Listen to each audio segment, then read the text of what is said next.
Welcome to Revolutionary Health, the show that focuses on Black gay men's health and wellness. Make sure to like this video, subscribe, tell a friend to tell a friend. Follow us on all our social media, Twitter, Facebook at The Counter Narrative, Twitter at Building Desire. I'm Michael Ward. We have a very exciting topic, and I've got very exciting guests with us this week. This is something that has been burning in my mind since COVID-19 has been here. Intimacy within the Black gay community. What are we doing? How are we connecting? Are we dating? Are we not dating? A lot of people have questions and they want to know. So I've got two exciting people joining us this week. I will let them introduce themselves to you all.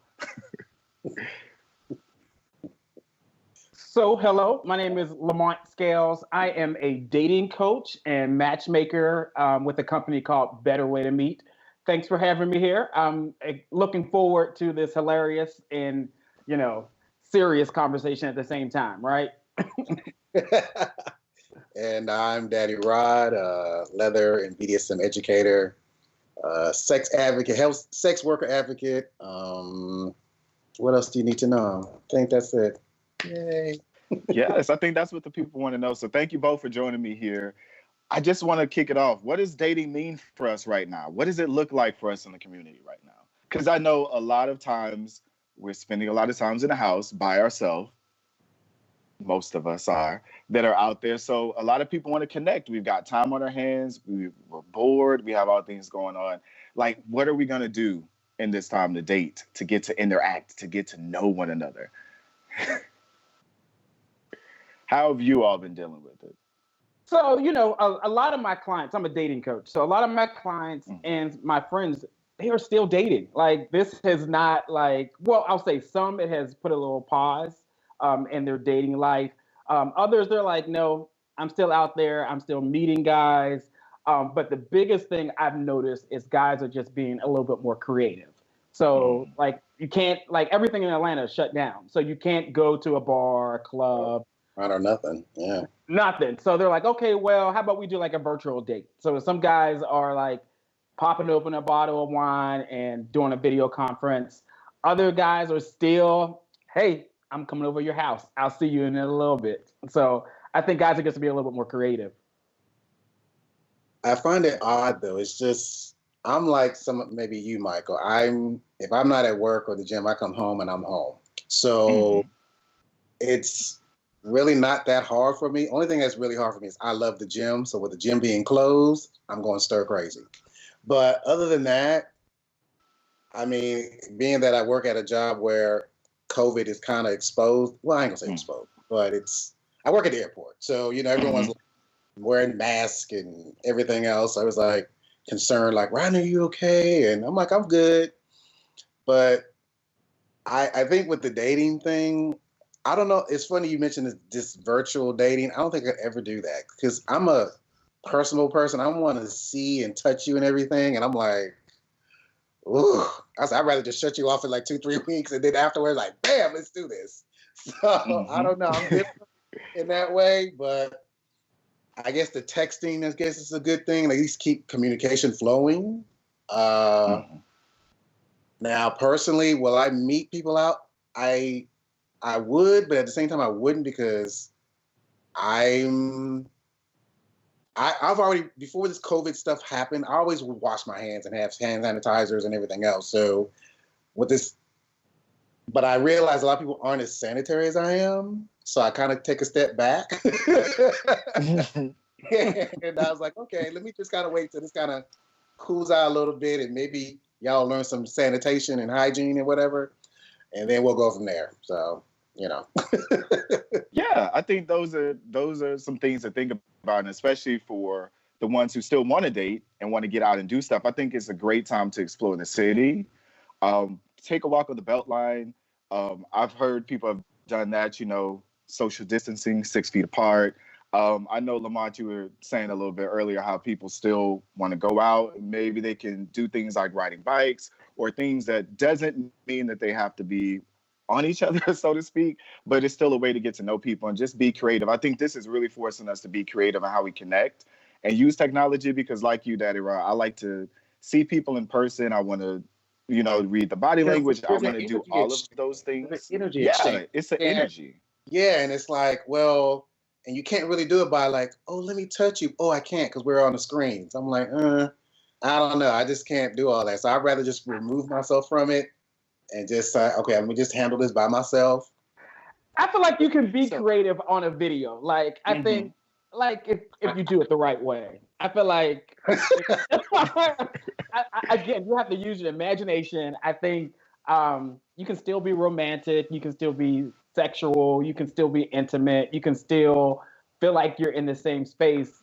Yeah, and you were flight attendant. So sometimes if you're in a different city, how do you, like, when you date, like, you have to still see the person. Like, so a video conference is kind of like the next best thing. You're like, no, I'll see you in person. Yeah, it forces us to talk, though. I think it forces us to actually talk because you have to ask those screening questions if you are inviting somebody into your home. Like, do you have a fever? All of those. So I think it opens up communication and dialogue for us that maybe we haven't kind of explored and talked about that I've seen with dating. But I know you said for you too, Daddy Rod, especially being in the leather and the kink community as well, that you spend a lot of time by yourself. And that's a pretty big thing I've been seeing on Twitter and Facebook. It feels like everybody is naked. We all have a little bit of cabin fever. We're wearing less clothing because we're in a house. Like, why not? So when it comes to sex and different things like that, as far as leather and kink and being by yourself, one of the things for me that I've noticed much more is that I have a lot of more alone time. And it's like, do I want to take the risk to meet someone new? I know the New York Department of Health guidelines came out as far as if you do want to hook up, make it with somebody that you know. Maybe it's a sexual partner that you frequented, but keep it to pretty much, they said, like, you are your best sexual partner with that. And so I just want to know, as far as with your experience as well too, Daddy Rod, like ways as far as sex and intimacy, if you do want to be alone and you don't want to take that risk of hooking up with people, are there any ways or things that you've changed since COVID-19 that being by yourself still gives you the same, I don't want to say the same pleasure, because sometimes I don't get it by myself as much, but with different people? For me, many things haven't changed, but what I stress to, like, my leather sons and people who reach out to me privately, like, well, Twitter right now is your best friend, because while some of us kind of have resolved that we're not going to do anything for the next maybe 2 weeks to a month till this kind of clears up a little bit, some people on Twitter are going at it still. So you'll get your videos, you can get jack off, do whatever you want to do. It's with the kink community, and of course I can't speak for everybody, but for me, I will admit this is hard because, God, I don't want to put my business all out there like this, but when I have a session, I'm very passionate. So it involves a lot of touching and kissing. So, because it's like a prep to the actual session. So me not able to do this, I'm just like, ugh. And so I just resolved, like, well, I won't be able to do anything for the next month or so. And if people around the world decide to still hook up and they do their whatever kinks or whatever regular sex or whatever, I'll just watch that. And if I want to pleasure myself, I can. And with my toys, you've seen some of my stuff, so you know. I know. And I teach that to other people. I'm like, because right now with so much uncertainty, if like people catching this, and some people, most of us probably will have it and not even know it, or it'll go away within 2 weeks, while others die within 2 days. You just never know. So you don't want to put yourself at that risk like that. So I say, I know your loins are probably on fire. Your dick is hard. Your booty's moist. But I say, baby, just take a step back, and just watch Twitter. Exercise caution. Yeah, absolutely. So, and then in a sense of also, I tell people, so a lot of our kinks involve like toys, like dildos or other like objects, which can actually maybe cause transmission. So it's, in essence, again, it's like, just chill with that for a minute, because you just never know. So again, I tell people, just kind of relax for a minute. You won't have your session for the next couple of weeks or so. And then with a lot of leather events being canceled or postponed, well, this is our gathering spot for us to do our kinks. Wow. It makes it worse. You're just like, oh my gosh. So I never thought about that now because so you gotta they are understand, being if it's canceled.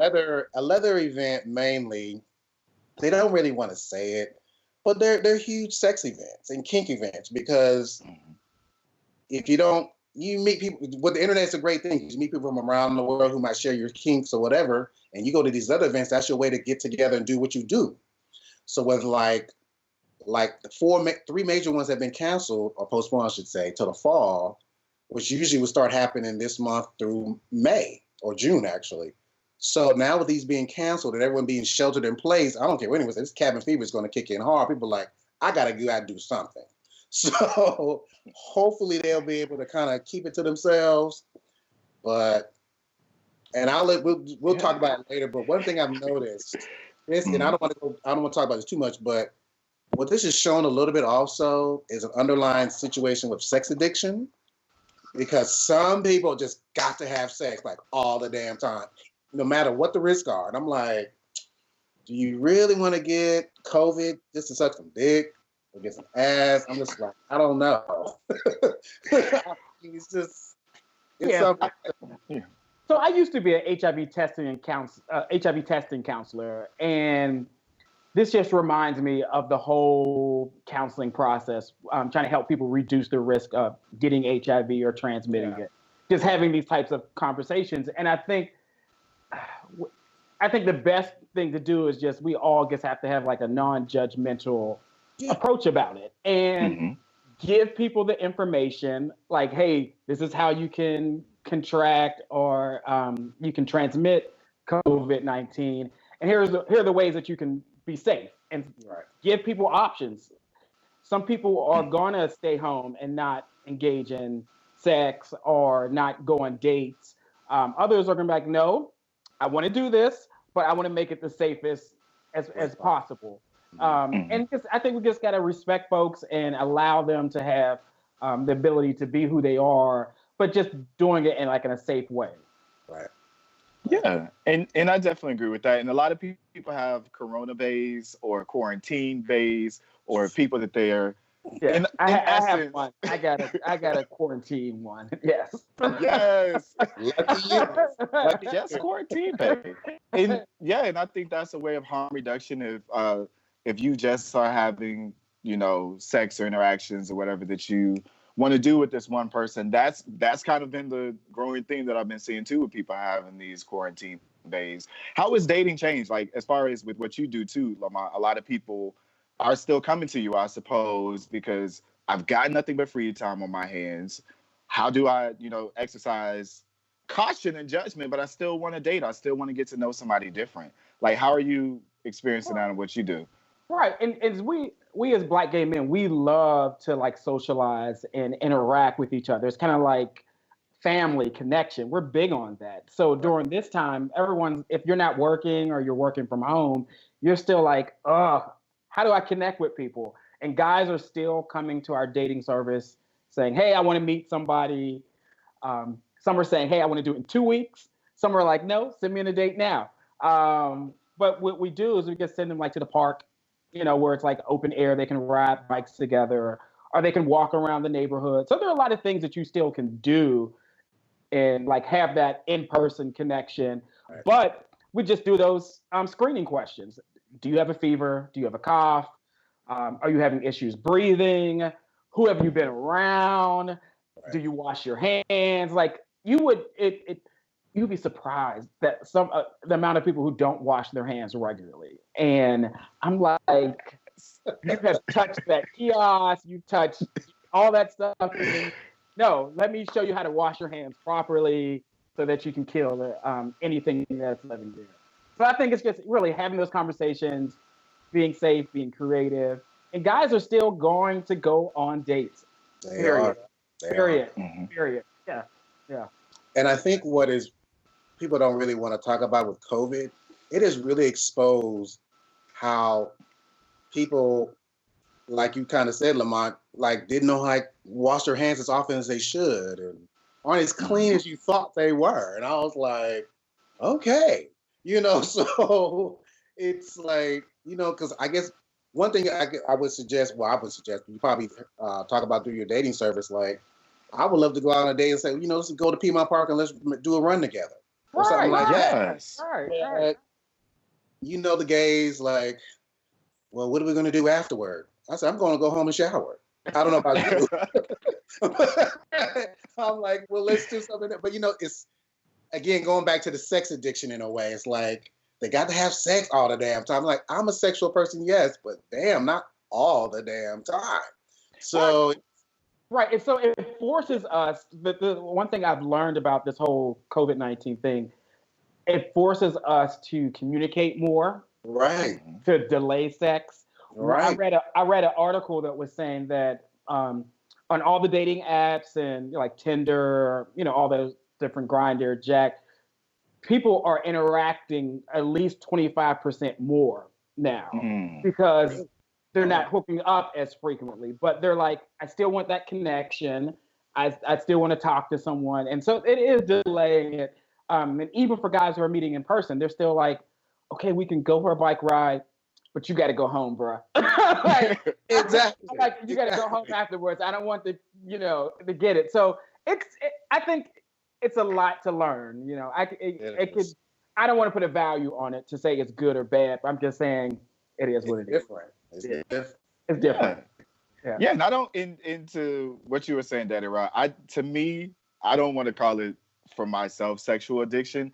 But I think in this time, when I'm learning of COVID-19, especially from delaying sex for a little while, outside of like known partners and things like that, it is, of course, forcing me to ask questions, communicate more, all of those things. But it gives me an opportunity, a chance to explore myself more.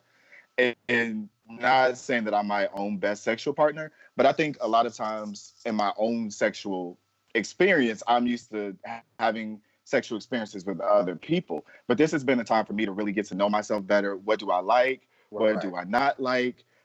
What might interest me, like you say, toys and the different kinds of toys that are out there, different kind of ways. So maybe when I do get with somebody that I can be like, well, right here feels a little bit better. Could you just move it over here to the left a little bit more? But even look, how old are you, I would Mike? say, I know myself. I know what I like. I know what I like. I know. I'm 30. I'm 33. But and I know what I like at 33. But there are certain things that I haven't experienced within myself of having sex with myself, should I say, where I'm like, oh, okay, well, this might be a little bit different, or see how this feels with somebody else when that comes in there too. And it has been a lot more Twitter use, and even I think of communicating sexually. I think like sexting and baiting and phone baiting and all of those things have been different options and avenues that I've experienced in the last couple of weeks, where it's like, I can't physically touch you, but my imagination. I'm sorry, I want to interrupt you. What you about to say? No, two things though. First, I don't want to make a blanket statement saying that, all the gays have sexual addictions. Now, that's not the case, but I'm just saying it has really opened up. Like, some people just got to have sex like all the damn time. I'm like, yo, it's like, chill for a minute. But I wanted to ask you two, maybe because I'm old and I really don't understand this crap. Explain this baiting. What is this baiting stuff? I don't understand it. I'll let Mike respond. So baiting basically is masturbating, and it's pretty much the cut off form of that. But it's pretty much just jacking off. If we want to, it's jacking off. If we want to just use a different word. So basically you can jack off. So either if you want to have a group jack off session, maybe you can social distance and be 6 feet apart as far as with that. Or even if you want to use FaceTime, House Party is another app for the people out there that want to get on there and do that as well. But it's pretty much just jacking off. That's mainly, I would say, as far as Black people, we call it jacking off. Okay. So just rework. Pulling one out.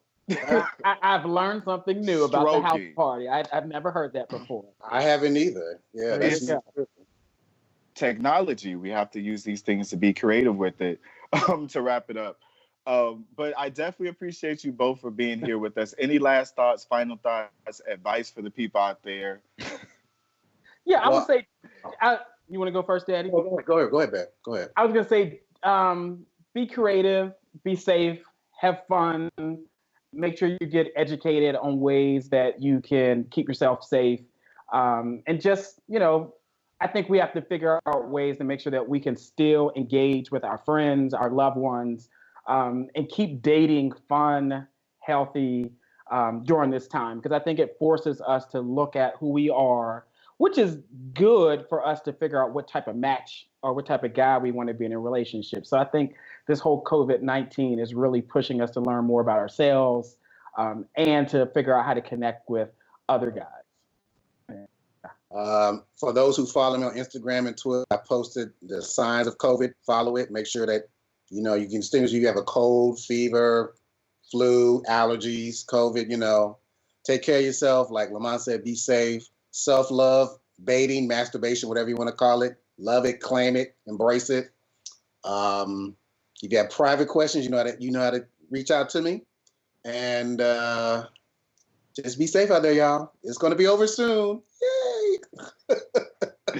Yes, well, thank you as well for watching another episode of Revolutionary Health. As always, like, follow, subscribe, tell a friend to tell a friend to tell a friend. Instagram and Facebook, we're at The Counter Narrative. Twitter, at Building Desire. Give us comments. How are you coping with this? What are strategies? We're in this together, though we're apart right now. So, as always, be good to yourself, and thank you for tuning in. Thank you.